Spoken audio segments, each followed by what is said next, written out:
शिवाभ्यां नमः। षड्दोषाः पुरुषेणेह हातव्या भूतिमिच्छता। निद्रा तंद्रा भयं क्रोध आलस्यम दीर्घसूत्रता।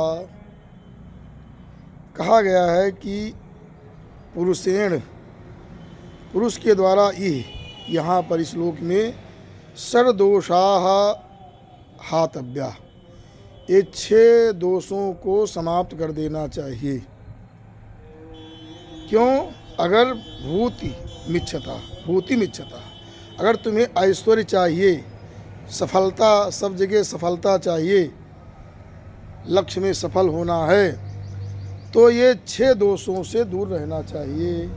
6 दोष दूर कर देना चाहिए। 6 में कौन कौन है? तो कहा गया है, पहला है निद्रा, कि निद्रा को दूर करना चाहिए।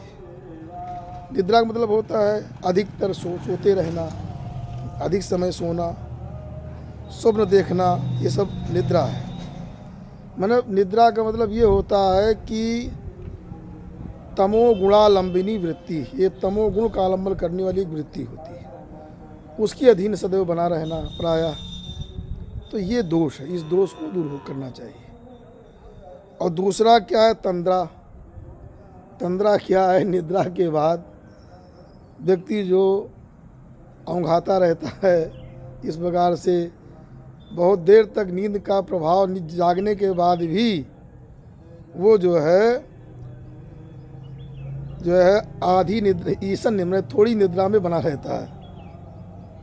ईशन निद्रायाम, तो थोड़ी निद्रा में बना रहता है, आलस्य मुहाई आती रहती है, निद्राशील बना रहता है, उसे तंद्रा कहते हैं। अरे जग गए अपने काम में लग जाओ।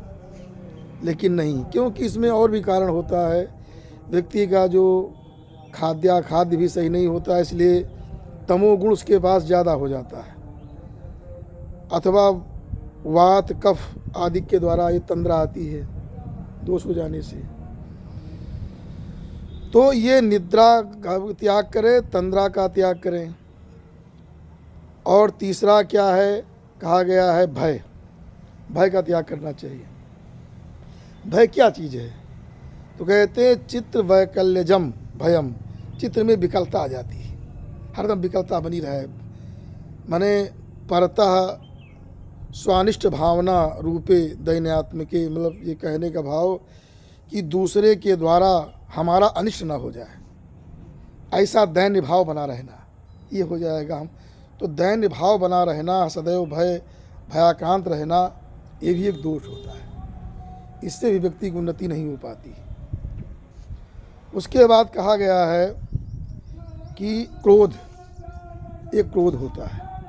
क्रोध कहते हैं, जैसे गीता में कहा है कि काम एष क्रोध एष रजोगुण समुद्भवा महासनो महापापमा विद्धेनमि वैरिणम।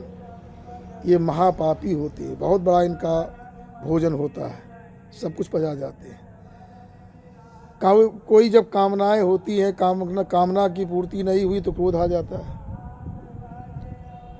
तो ये भी जो है हमारे प्रतिकूल जहाँ कुछ हुआ, तो बस जहाँ प्रतिकूल हुआ उसी समय क्रोध आ जाता है, हमारे प्रतिकूल क्यों हो रहा।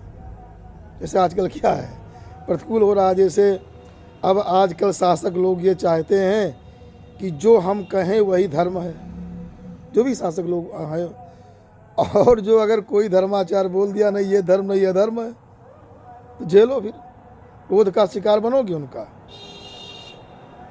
तो क्रोध जो है ये जो है बड़ा जो है तीक्ष्ण होता है।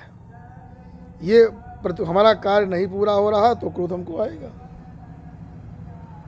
तो ये क्रोध भी जो है दूर कर देना चाहिए। अगर उन्नति प्राप्त करना है तो क्रोध को त्याग करो, सौम्य बनो, धर्माचार्यों के सामने नतमस्तक हो, तब आपके ऐश्वर्य बढ़ेगा, आप सफल होंगे। नहीं तो ये क्रोध जो है लेकर के डूब जाता है। बहुत बड़े बड़े लोग डूब गया है, डूब जाएगा।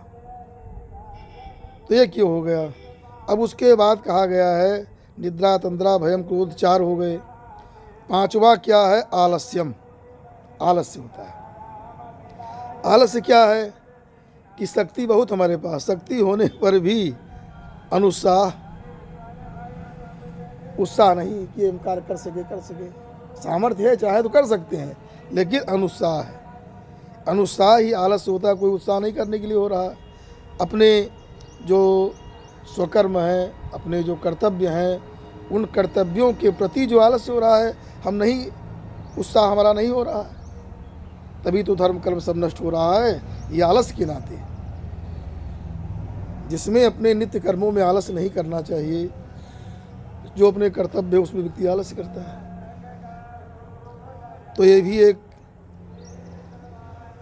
तो ये बहुत बड़ा जो है एक दोष माना गया है। उसके बाद आगे आता है दीर्घ सूत्रता, ये छठा दोष है, समझ लीजिए।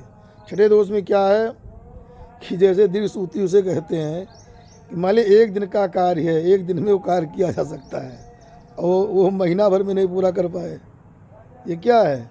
ये दीर्घ सूत्रता है। कार्य को समय के अनुसार पूरा करना चाहिए, ये नहीं कि जो है, तो ये दोष है। तो मैंने बताया 6 दोष होते हैं। अगर व्यक्ति को सफलता लेना है, लक्ष्य की प्राप्ति करना है, ऐश्वर्यवान होना है, अपनी अभ्युन्नति करना है, तो ये 6 दोषों को व्यक्ति को त्याग देना चाहिए। निद्रा, तंद्रा, भय, क्रोध एवं आलस, दीर्घ सूत्रता, तो उसका कल्याण होगा। इति सम।